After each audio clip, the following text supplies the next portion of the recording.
কোরআনের পাখিকে আপনি লুঙ্গি জামা পায়জামা কিনে দিলেন, ওইগুলো পরে নামাজ পড়বে, ওইগুলো পরে কোরআন পড়বে, ওইগুলো পরে সিজদা করবে, ওইগুলো ব্যবহার করে তেলাওয়াত করবে, ওইগুলো ব্যবহার করে তাহাজ্জুদের নামাজ পড়িয়া মুনাজাতে যখন হাত তুলবে আপনাকে ভুলবে না। এরা কৃতজ্ঞ না, আপনাকে ভুলবে না। কাজে এরকম যদি ব্যবহার করেন, এই তালবে আলিম এলাকায় যে বলে আরে কোন মাদ্রাসায় পড়ি সেদিকায়, কালারবাড়ির মাদ্রাসায় চল, ওই পাশের মাদ্রাসার পাশের বুড়োরা নিজের দাদা নানার চাইতে দরদি, আরে পরনে সিরা লুঙ্গি দেখলে কিনে দেয়, গায়ের জামা সিরা দেখলে নিয়ে বানায় দেয়, টুপি খারাপ দেখলে কিনে দেয়, স্যান্ডেল পায়ে না থাকলে দিয়ে দেয়, যুবকরা এত বড় বাড়ি নিয়ে নিজের ভাত খাওয়ায়, দেখবেন মাদ্রাসা ছাত্রদের ভরপুর হয়ে গেছে। আল্লাহু আকবার। এইরকম দরদ নিয়ে মাদ্রাসা করবেন, এই জায়গায় এই হিন্দুদের ভিতরে আল্লাহ পাক আকাশচুম্বী মাদ্রাসা করে দিতে পারে। মুফতি মাসুদ ভাইজানের কাছে শুনে দেখেন, দারুল উলুম দেওবান শহরে এখনো মুসলমানের চেয়ে হিন্দু বেশি। 200 বছর প্রায় মাদ্রাসার বয়স, এখনো দেওবান শহরে মুসলমানের চেয়ে হিন্দু বেশি। তার ভিতরে আল্লাহ বিশ্বের সেরা মাদ্রাসা বানাই দিয়েছে। সারা পৃথিবীর সমস্ত মাদ্রাসার মা হলো দারুল উলুম দেওবান। এইটা এখনো এত বড় মাদ্রাসা হয়ে আছে। স্থানীয় লোকের দরদ এরকম। আল্লাহু আকবার। দারুল উলুম দেওবান যখন প্রথম শুরু করছে, তখন মাদ্রাসার জন্য সাপ্তাহিক মুষ্টি আটা কালেকশন করে, মহল্লায় মুষ্টি আটা কালেকশন করে। তো এই মুষ্টি আটা কালেকশন করতে তো বাড়ি বাড়ি যাওয়া লাগে ছাত্রদের শুক্রবারে। এক বড় লোক ওই দেখিয়া, মুসলমান বড় লোক, ওনার খুব মাইন্ডে লাগছে। আর হিন্দুরা ব্যঙ্গ করে, দেহ ধর্ম একটা খয়রাইতে ধর্ম বিক্রি চালান দিয়ে এ কয়েকদিন চলবে। সরকারের সাথে যোগাযোগ করেন, মাদ্রাসা করছে, হিন্দুরা বেঁচছে। আর ওই শুনে ওনারও খারাপ লাগতেছে যে মৌলবীরা বিক্রি বেড়ায়। কাছেন নানুতুবি রহমতুল্লাহ আলাইহি বড় লোক এসে বলতেছে, হুজুর এই তালবে আলিমরা কোরআনের পাখি, আল্লাহর দ্বীনের মেহমান, ইসলাম এত বড় সম্মানী ধর্ম, এই ধর্মের এভাবে দাঁড়ে দাঁড়ে ভিক্ষা খয়রাতের জন্য পাঠাই দিয়া পিতা খুব মাইন্ডে লাগছে। হুজুর আরে অমুসলমানদের নিয়ে ঠাট্টা ব্যঙ্গ করে, হুজুর এই কালেকশন বন্ধ করা যায় না? হুজুর বললেন, আমাদের তো জায়গা জমি ক্ষেত কামান নাই, নিজস্ব কোনো ব্যবসা বাণিজ্য নেই যে সেখান থেকে মোটা টাকা আসবে, আর সরকার আমাদের দেয় না, আর দিলেও আমরা নেই না। কাজেই এ ধর্ম তো আমাদের এই ভিক্ষার মাধ্যমেই চলবে, কি এছাড়া বিকল্প তো নাই।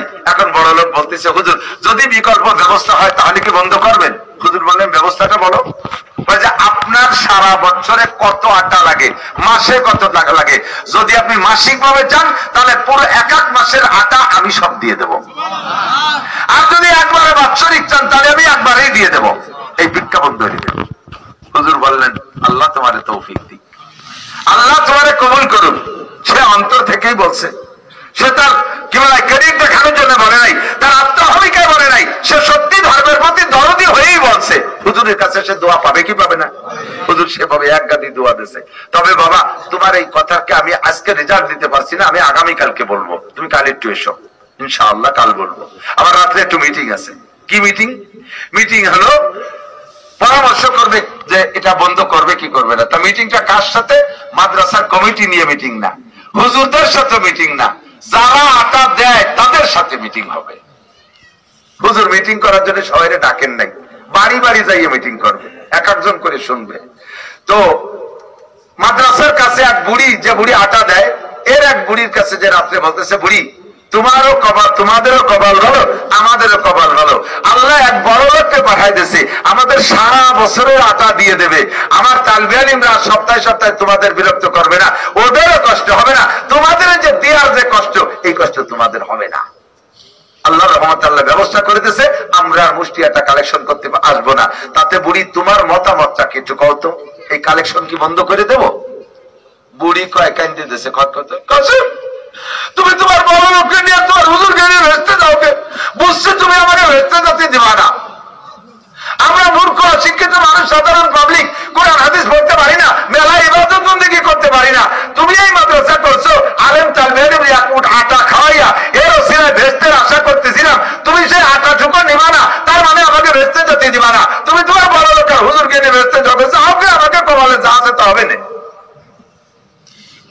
বুড়ি ফেল বেলায় কাঁদতেছে, নানু তুমিও কাঁদতেছে। কয় বুড়ি সারা জীবন কিয়ামত পর্যন্ত মাদ্রাসা চালানোর কন্টাক্ট যদি কেউ নেয়, তবুও মুষ্টি আটা চলবে।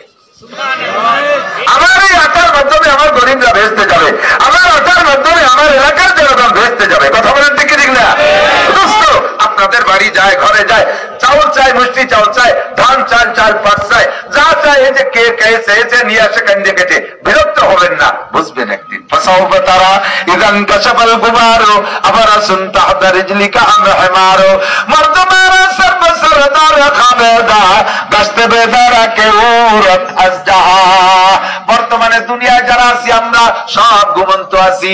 ঘুমানো মানুষ যেমন কিছু দেখতে পারে না, আমরাও তেমন কিছু দেখতে পারছি না।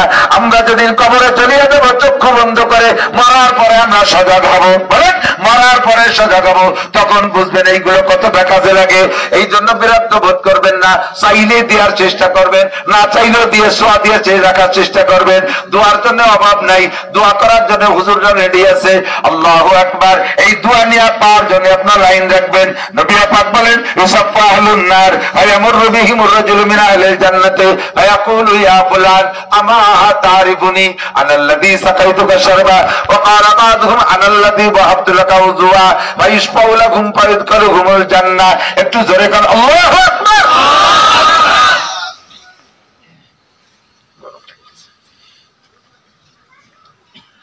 কিয়ামতে আল্লাহ তাআলা একজন জান্নাতীকে ডান হাতে যখন আমলনামা দেবে, জান্নাতের সার্টিফিকেট, ডান হাতে আমলনামা হলো জান্নাতের সার্টিফিকেট, পেয়েই ও ডানি বামে আর তাকাবে না, ডাইরেক্ট জান্নাতের দিকে দৌড়। এখন জান্নাতের দিকে যখন রওনা দিয়েছে, হঠাৎ করে আল্লাহরই কারিশমা এগুলো ওর মনের মধ্যে সাড়া দিয়েছে। কতদূর যাওয়ার পরে আরে আমি তো বেসতে যাচ্ছি, আমার আব্বা মা তো কোন দেখতেছি না, ওনাকে কোন অবস্থা হলো না, সে ব্যবস্থা না করে কোন দিক যাচ্ছি। হঠাৎ করে দাঁড়াই গেছে,